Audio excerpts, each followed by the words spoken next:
Good morning guys, how are we all doing? So Dan from Trading with Dan here. This is our Bitcoin morning update. So if you guys don't mind smashing that like button, we will go straight over to the charts. So yeah, very little has happened over the last basically this weekend, the last couple of days, this weekend, yesterday, today and yesterday so far. But what it does actually look like we're doing is a potential bear flag here. Obviously we've had to move down, and now we've got a rising wedge sort of bear flag pattern, or we could call it a rising channel if you wanted to draw it there. However you wanted to draw it, we'll probably just draw it like this for the time being.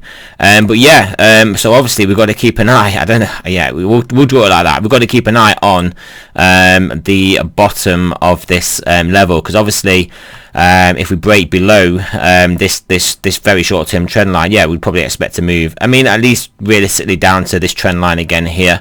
So depending where that comes in, anywhere in between the mid to high 10,400s, but that's not necessarily what has to be happening. We could just be basically climbing that wall of worry above the back above this this major zone, this 10,600 zone, and I do think if we get above here and hold above here, that should be the catalyst to break through this trend line. This trend line is obviously no longer relevant, but yeah, just to break through and have another go at that 11k region after putting in what would then have been a higher low. So then we would have basically a higher low, try and take out these highs here to put in a higher high, potentially even these ones if we start to really get going. And then yeah, things could be looking good for Bitcoin and crypto in general again. So obviously the downside is clear short term, obviously losing this trend line here, and then obviously losing this trend line here, then obviously losing this horizontal here at 10,400, getting rejected at the 10,600 zone obviously also then would precipitate that action, and then obviously 10,200 important level, and then 10,000 important level. So we've got clear defined levels to be working with at the moment. So yeah, it's just a case of which way we're going to break. We'll have a quick look at weekend Wall Street. I'm guessing we could see action this weekend. Yeah, we're getting a bit more of a move than usual, nearly 0.5% down. I guess maybe this is just Trump news related. We'll just have to see, just the worry, the fear, uncertainty and doubt surrounding that, because remember, Trump is a markets guy, so these are his not this market obviously, but the stock market is his baby. That's all he's obsessed, all he cares about. Obviously the Democrats are going to like to print a lot of money, even more money than Trump will, but the Democrats, they do want to impose a lot more taxes on taxes that will dampen stock market gains. But for us over in crypto land, that may start to signal somewhat of a decoupling. And I know I don't like to talk about all the moon boy decoupling mumbo jumbo, but what I mean by this sort of decoupling there will be what I mean by it is there will be a lot more printing, a lot more printing of money. There'll be a lot more spending by the Democratic government, so a lot more printing of money, therefore more dollar weakness you would expect, and that dollar weakness could then help basically Bitcoin, gold and silver, those sorts of assets. But then with regarding the stock market, obviously the taxes that he wants to put on basically I'm not sure if they're talking about the financial transaction tax still, but just generally just taxes on businesses and bigger businesses, and yeah, cutting the tax cuts,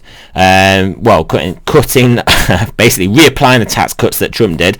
That's obviously going to be negative for stock market, so that will be a negative for stock markets, whilst at the same time they will be devaluing probably further the dollar more than what Trump is at the moment.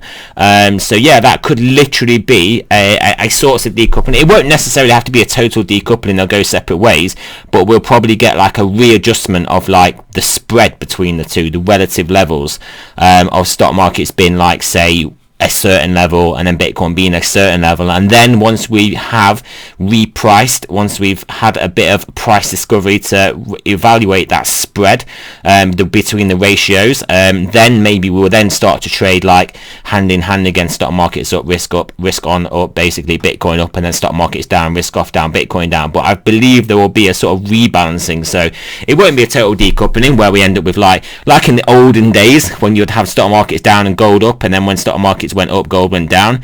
I don't think we'll have that sort of a relationship, but I think there'll be an initial repricing, so we'll see what happens there. We will see what happens. But yes, so far as we'll look at the stochastics, but we are pretty tight in a range here.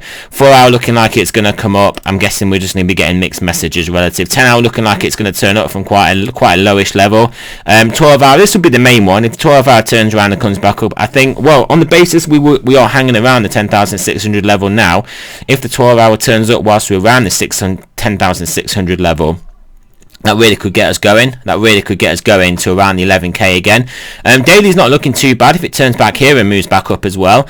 2-day starting to move back up as well. 3-day, well, it's there or thereabouts, but it's coming from a low base. We've got a definite kink in the 5-day, so that is obviously looking to turn back up, and no kinks. Well, there's ever so slight one, but yeah, ever so slight kink in the weekly, so that isn't going to turn up anytime soon.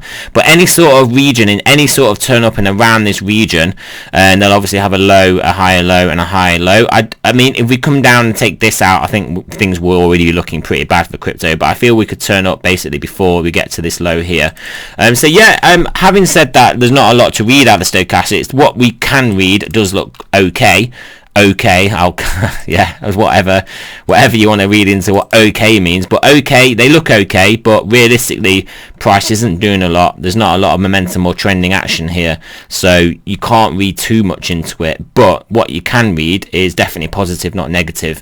So yeah, fingers crossed we can hold, stay above here, make another play for 11k, get through 11k. Obviously the downside is we get rejected 10.6, we lose this short-term trend line, lose this trend line here, along with this horizontal and this horizontal, and then we'll be playing a dicey game with 10k again.